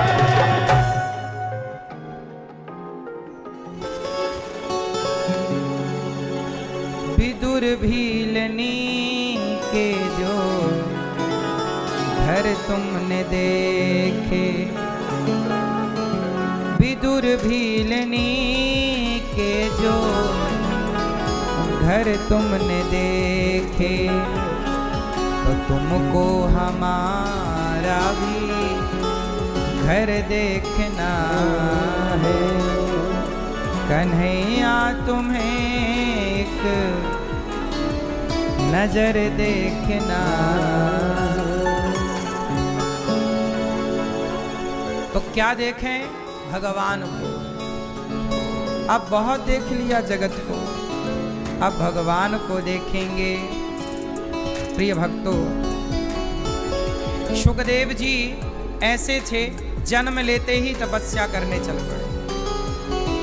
और हम लोग देखो बुढ़ापे में भी तपस्या करने का मन नहीं बना रहे हैं। ऐसे सुखदेव जी को बारंबार हम नमस्कार करते हैं। यम प्रव्रजन्तमनुपेतमपेत कृत्यम द्वैपायनो विरह कातर आजुहाव पुत्रेति तन्मयतया तरवोभिनेदुस् तं सर्वभूत हृदयं मुनिमानतोऽस्मि। सुखदेव भगवान को नमस्कार करते हैं। आगे 88,000 संत बैठे हैं, सूत जी आए, सबने खड़े होकर वंदन किया। ये भागवत जो आप सुन रहे हैं, सूत जी कहते हैं कि देवताओं को भी सुखदेव जी ने भागवत नहीं सुनाई। एक बार देवता अमृत लेकर आए, बोले हमें कथा सुना दो। सुखदेव जी बोले आपको नहीं सुनाएंगे, आप अधिकारी नहीं। मैया बैठ जाओ मेरी माँ। भागवत सुनने का अधिकारी कौन है और कौन नहीं है? भागवत कौन सुने और कौन ना सुने? सुनो, सब बैठ जाओ। ओ भैया बैठो। अच्छा ये बताओ, परमाणु बम रखने के अधिकारी सभी देश हैं या नहीं? पाकिस्तान ने रख लिया तो रोज धमकी देता रहता है। गलत आदमी के हाथ में कोई पावर आ जाए तो वो उसका सदुपयोग नहीं करता, दुरुपयोग करता। उसी तरह ज्ञान भी यदि गलत व्यक्ति के हाथ लग जाए तो वो गलत व्यक्ति उस ज्ञान का मिसयूज करता है। बोलो हाँ, हाँ कि ना? जैसे कुछ ज्ञान ऐसा है जो सबके लिए नहीं, पर सब लोग जान गए, और जान गए तो उसका मिसयूज कर रहे हैं। उदाहरण से बताओ वो कौन सा ज्ञान है जिस ज्ञान के सब लोग अधिकारी थे नहीं पर मिल गया? बताओ वो कौन सा ज्ञान है जिस ज्ञान के अधिकारी सब नहीं थे पर मिल गया ज्ञान? सुनो, वो कौन सा ज्ञान है मैं आपको बताता हूं। जैसे भगवान की मर्जी के बिना पत्ता नहीं हिलता। मेरे साथ बोलो, भगवान की मर्जी के बिना पत्ता नहीं हिलता। ये ज्ञान जो है, ये ज्ञान सबके लिए था ही नहीं, लेकिन ये ज्ञान चोरों के हाथ लग गया तो चोर लोग चोरी करते हैं और बोलते हैं भगवान की मर्जी के बिना तो पत्ता नहीं हिल रहा है। चोरी खुद कर रहे हैं और आरोप किस पे लगा रहे हैं? अरे भगवान की मर्जी के बिना तो बड़ी हमने चोरी की है। मतलब गलत व्यक्ति के हाथ में ज्ञान लग गया। बोलो हाँ। अब बलात्कारी के हाथ में भी ये ज्ञान लग गया तो बलात्कार करने के बाद क्या बोलता है? बोले भगवान की मर्जी के बिना तो पत्ता नहीं हिल रहा। तो वो उसने अपने ज्ञान का क्या किया? दुरुपयोग किया, जबकि ये ज्ञान इन नालायकों के लिए था ही नहीं। ये ज्ञान, अच्छा बताओ, क्या सारी बातें सबके लिए होती हैं? बोलो। अधिकारी कौन है? अच्छा ये बताओ, जो बातें आप अपने पति या पत्नी से करते हैं, क्या वही बातें अपनी मां से कर सकते हैं? बोलो। क्यों? क्योंकि आपके मां उन बातों की अधिकारी नहीं है। भाई, पति और पत्नी की बातें, जो प्रेम भरी बातें हैं, शारीरिक संबंध की बातें हैं, वो बात की अधिकारी केवल पत्नी है और पत्नी के लिए पति है। सारे लोग उसके अधिकारी नहीं हो सकते ना। आपके, चलो बताओ, आप बोलती हो अपने पति को आई लव यू, क्या इस आई लव यू का अधिकार दूसरा पुरुष इसका अधिकारी है? क्या आप दूसरे को भी बोल दोगी आई लव यू? बोलो मेरी माँ। आप अपनी पत्नी को कहते हो आई लव यू, क्या आप दूसरी महिला को बोल दोगे आई लव यू? क्योंकि दूसरी महिला उस आई लव यू की अधिकारी और दूसरा पुरुष उस आई लव यू का अधिकारी। बोलो हाँ कि ना? हाँ, समझ में आ रही है कि नहीं आ रही है? मतलब आई लव यू तो वही है, पर उस आई लव यू का अधिकारी सब नहीं है। बोलो हाँ। उस आई लव यू का अधिकारी केवल आपका पति है और केवल आपकी पत्नी है। इस शब्द का प्रयोग आप सबके लिए नहीं कर सकते कि पड़ोसी आई लव यू, पड़ोसन आई लव यू, ऐसा थोड़ी होता है। ये ज्ञान सबके लिए नहीं है। उसी तरह शास्त्रों का ज्ञान भी सबके लिए नहीं होता। भगवान की मर्जी के बिना पत्ता नहीं हिलता, ये ज्ञान सबके लिए था ही नहीं। ये ज्ञान केवल उनके लिए है जो भक्त हैं। जो भक्त हैं वो भक्त ये जानते हैं कि जो हो रहा है, सुदामा जैसे भक्तों के लिए ये ज्ञान था कि भगवान की मर्जी के बिना पत्ता नहीं हिलता। वो गरीब थे, भूखे सोते थे, पर वो शिकायत नहीं करते थे ना, क्योंकि उन्हें ज्ञान था कि जो है वो ईश्वर की मर्जी से है और आगे भी जो होगा। ये ज्ञान सुदामा जैसों के लिए था। लेकिन अब 2 कौड़ी के चोर को भी ज्ञान मिल गया तो चोरी करता और बोलता ईश्वर की मर्जी के बिना पत्ता नहीं हिलता। रोज चप्पल चुरा के ले जाता है यहां से एक चोर। आज एक चोर आया खाने और बिजली के तार वार कहीं पड़े थे, यहाँ काम चला, तार भरा झोले में और जाने लग गया। ले ज्यादा उसको कहो अरे महाराज भगवान की मर्जी के बिना तो पत्ता नहीं हिलता, अभी तो कहते हो। वो अपने को ज्ञान देने लग गया। अब लो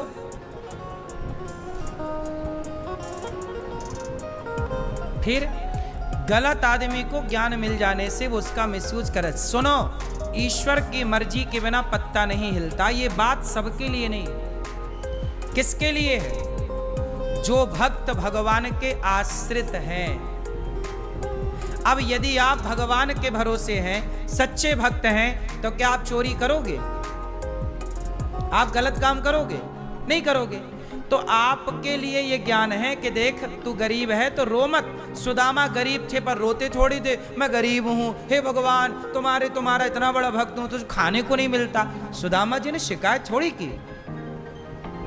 मीराबाई के पति मर गए, मीराबाई के भोजराज मर गए, युद्ध में मारे गए। जब मारे गए तो लोग रोने लग गए, मीराबाई नहीं रोई। लोग बोले कैसी महिला हो, तुम्हारा पति मर गया, तुम रोती नहीं हो। मीराबाई मुस्कुरा के बोली, पगली मेरा पति कभी मर ही नहीं सकता। ऐसे वर को क्या वरूं जो जन्मे और मर जाए, बरिये वर गोपाल को मेरे चुनरो अमर कर जाए। मेरा पति मर ही नहीं सकता। संसार में ऐसी कोई तलवार नहीं है जो मेरे पति को मार सके। आग में इतनी ताकत नहीं कि मेरे पति को जला सके, पानी में इतनी ताकत नहीं कि मेरे पति को डुबा सके। मैंने जिसका वर्ण किया है वो कोई यारागर नत्थु खैरा है क्या? अब ये ज्ञान मीरा जैसी महिलाओं के लिए है कि ईश्वर की मर्जी के बिना पत्ता। अब उसका पति मर गया लेकिन उसने शोक नहीं किया, क्योंकि उसको पता है कि ईश्वर की मर्जी के बिना पत्ता नहीं, ये सब ईश्वर की मर्जी है। मुझे जहर दिया गया, मीराबाई बोली मुझे राणा ने विष दिया, मानो अमृत पिया, मीरा रानी दीवानी कहाने लगी, वो तो गली गली हरि गुण जहर दिया। ये ज्ञान मीरा के लिए है कि ईश्वर की मर्जी के बिना पत्ता नहीं हिलता। दी मौत आएगी तो मर लूंगी, लेकिन मेरे ससुर ने ये कहा है कि ये कृष्ण का चरणामृत है। चरणामृत बताकर ना जहर दिया था। जहर कैसे दिया था? ये बता के कि ये भगवान का चरणामृत है और भला भक्त होगा तो वो चरणामृत कैसे नहीं पिएगा। तो मीरा बोली कि यदि चरणामृत में, लोगों ने बताया मीरा जहर है, बोले नहीं जहर होगा तो होगा, पर मेरे ससुर ने यह कहा कि कृष्ण का चरणामृत है। अब मैं तो अपने कृष्ण का चरणामृत पी रही हूं। अब तो ईश्वर की मर्जी के बिना पत्ता नहीं हिलता। मैं जीऊंगी तो उनकी मर्जी, मरूंगी तो उनकी मर्जी। ये ईश्वर की मर्जी के बिना पत्ता नहीं हिलता। मीरा जैसी नारियों के लिए ये ज्ञान है, सुदामा जैसों के लिए ज्ञान है कि ईश्वर की मर्जी के बिना पत्ता नहीं हिलता। चोरों चक्कों के लिए ज्ञान नहीं था, लेकिन चोरों को भी मिल गया ज्ञान। मतलब जो अधिकारी नहीं था उसे भी ज्ञान हो गया। बोलो हाँ। फिर अब वो चोर चोरी करके गया, अब बोला आप ही बताते हो ईश्वर की मर्जी के बिना पत्ता नहीं हिलता, तो हम कोई अपनी मर्जी से चोरी कर रहे हैं, तुम्हारा तार चुरा रहे हैं क्या? लो अपने को उपदेश देने लग गया। क्या करोगे?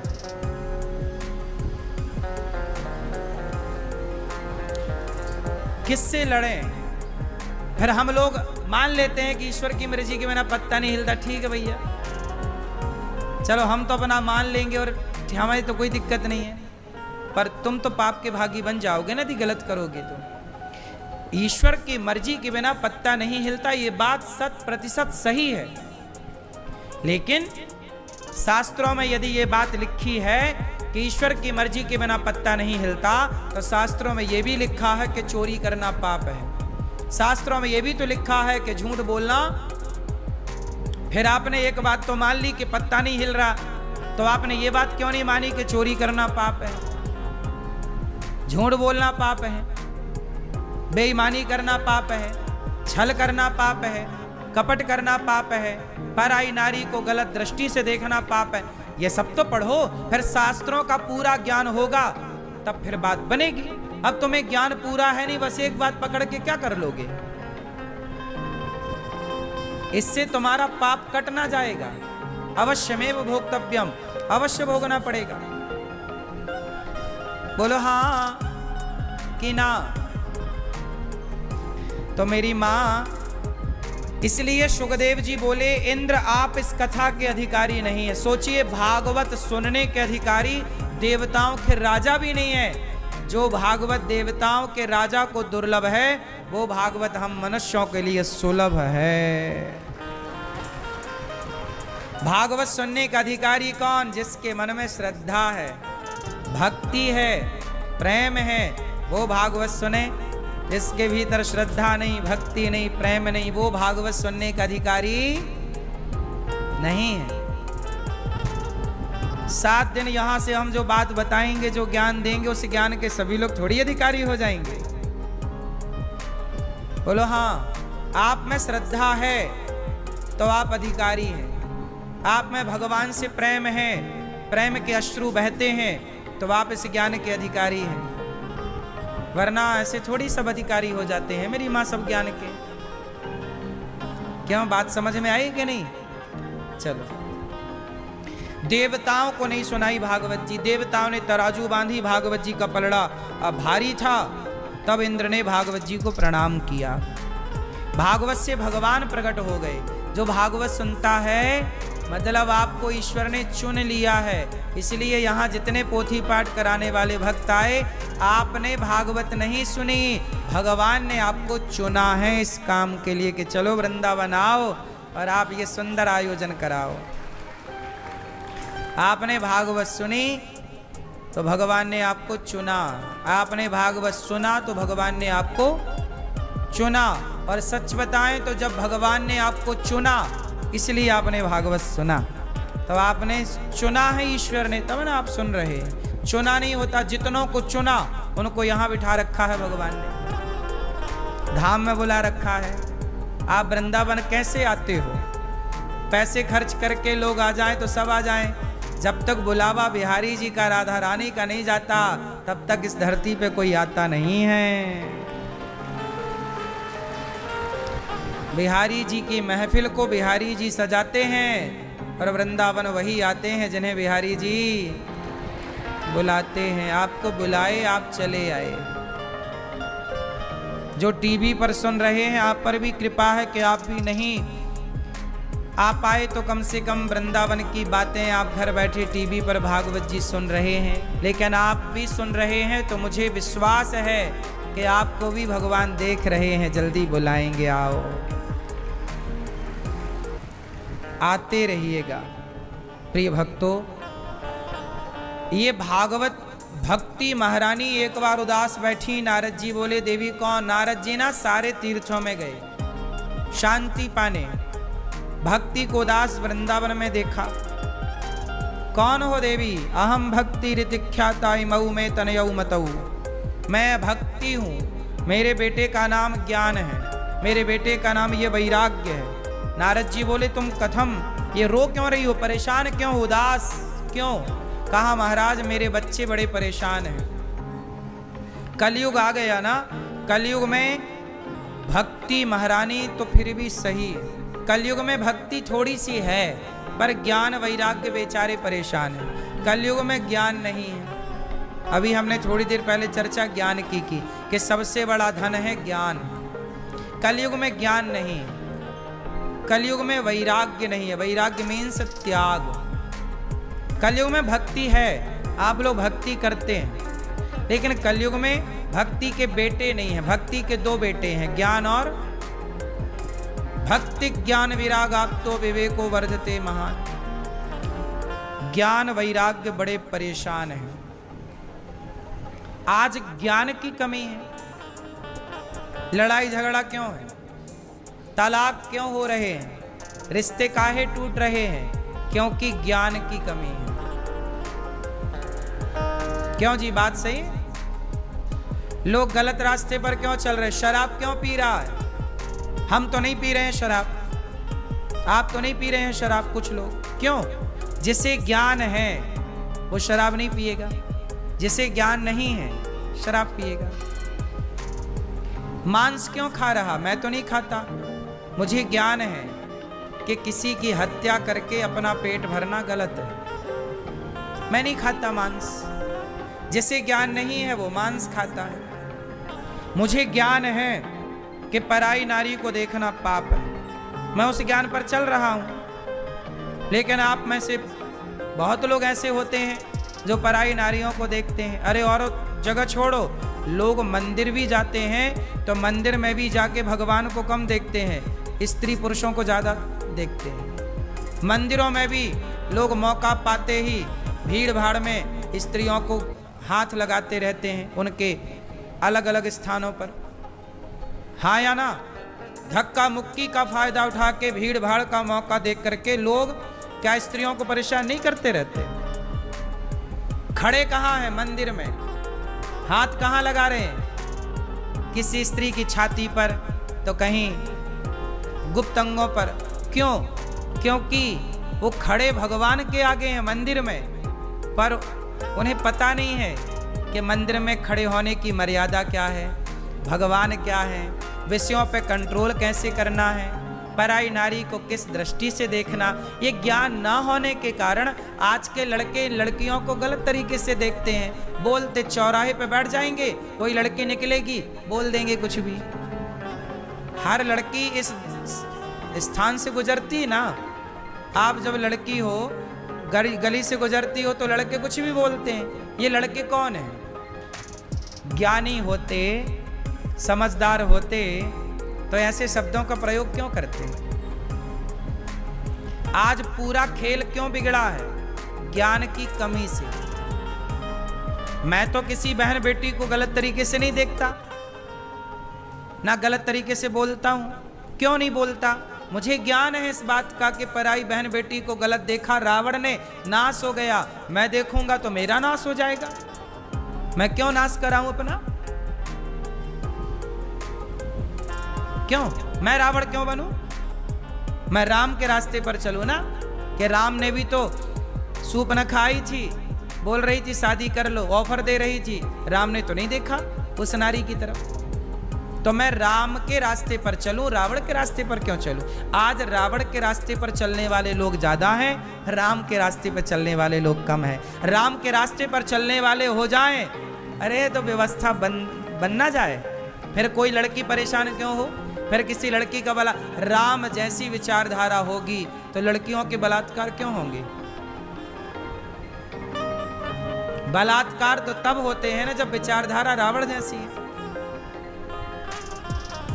इसलिए पूरा खेल ज्ञान का है। आज ज्ञान की कमी है समाज में। आज जो ज्ञान लोगों के पास है वो केवल पेट भरू ज्ञान है कि कमाओ पेट भर लो, बस, इससे ज्यादा कोई ज्ञान नहीं है। गधों की तरह आदमी काम करता है, पेट भरता है, बस,